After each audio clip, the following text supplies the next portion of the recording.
Morning guys. Ito po yung sitaw natin. Yan siya. Dami po yan. Yan po. Talaga lang inaantakan sa init. Kailangan talaga idiligin.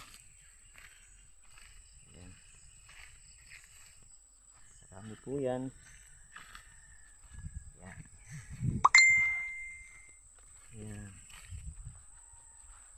Po yan dun. Ayun. Ito po siya. Hilang kasamahan niya no. Yan. Yan. Ito naman ay kalabasa na sa gitna. Yan po sitaw.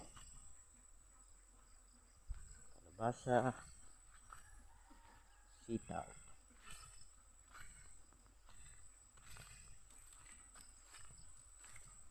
Sitaw ulit. Kalabasa ulit. Ang lawak pa ng diligan.